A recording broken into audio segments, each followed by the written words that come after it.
Welcome to the Real Estate Espresso Podcast, your morning shot of what's new in the world of real estate investing. I'm your host, Victor Monash.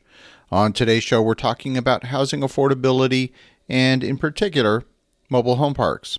Housing affordability is at the forefront of many community meetings.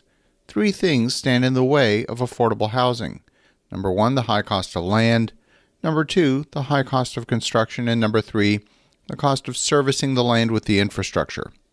Unless you can dramatically reduce the cost of these three items, the cost of housing is going to continue to be high, especially for those who are on fixed incomes or those who are lower on the income ladder. It doesn't matter who builds the house. It's not the fault of the builder. If the materials and the labor dictate the new construction cost around $130 per square foot in many areas across the United States or $180 to $200 a square foot in Canada, if the land contributes another $50 or more per buildable square foot of finished floor area, someone buying a 1,500 square foot house is going to need a minimum income of at least $36,000 a year in order to afford a really small house. If a household is close to that income level, housing affordability is going to be a challenge. Two people in a household earning minimum wage will roughly afford to live in a mobile home and not much else. $10 an hour, you're looking at $18,000 a year in income per person.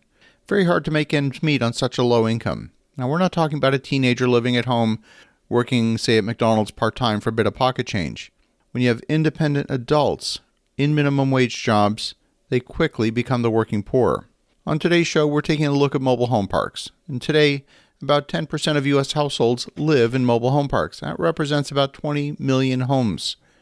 Most of these parks started out as mom-and-pop owned projects. Today, they're a corporate affair with big business and family offices actively investing in many of them.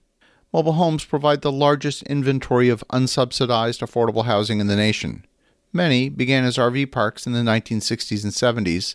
They're now old, with rundown water and electric systems and trailers that have been long past mobile for decades.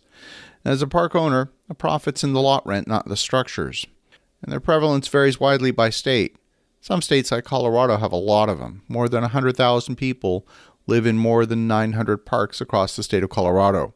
These residents include many of Colorado's working poor and immigrants who might be undocumented. They've been mostly ignored for decades. If these parks started as RV parks and then were converted to mobile home parks, well, they would have had to go through some upgrades in infrastructure. The requirements for RVs and mobile homes are different. RVs consume either 30 amps or 50 amp electrical service, but the building code treats a mobile home the same as a detached home and requires 200 amp service. The reality is a mobile home will draw almost the same amount of electricity as an RV, the biggest demand coming from heating or air conditioning. Lights and kitchen appliances are insignificant consumers by comparison. But nevertheless, you're going to have to completely redesign the electrical system for a park in order to handle mobile homes if the park was not designed for it. The next major area that can be costly to upgrade for long term are water and sewer infrastructure. And most of these parks are outside the dense urban environment, and they rely on well water and septic systems rather than municipal services. Governments are generally not approving a lot of new parks, and many of these older mom-and-pop operations have been poorly maintained. Some have high vacancy and below-market rents as a result. Purchasing an older park can attract high repair costs. The plumbing infrastructure is usually done with PVC pipe, buried to shallow depths beneath the surface, and these pipes are vulnerable to frost damage. Due diligence on these parks often requires digging up the entire length of the plumbing and inspecting it. A pressure test might not be enough to determine the integrity of the system. Conventional wisdom is you don't want to be owning the mobile homes themselves. Some park owners end up owning abandoned mobile homes. These older homes often lack the structural integrity to be moved.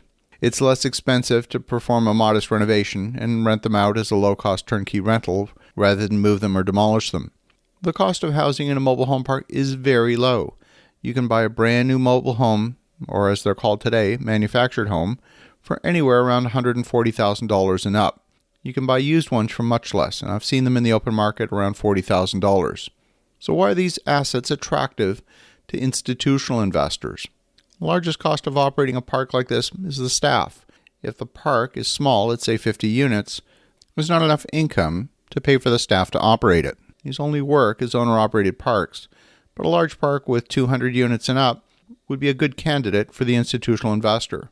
Cap rates for a well-run, large park can be easily 14 or 15%, provided they're purchased at a good price. The specialists in operating these parks have developed strong systems for owning and operating them. We are not large owners of parks. We only own one park ourselves right now, but it's something that we expect to grow in the coming years. As you think about that, have an awesome rest of your day. Go make some great things happen. I'll talk to you again tomorrow.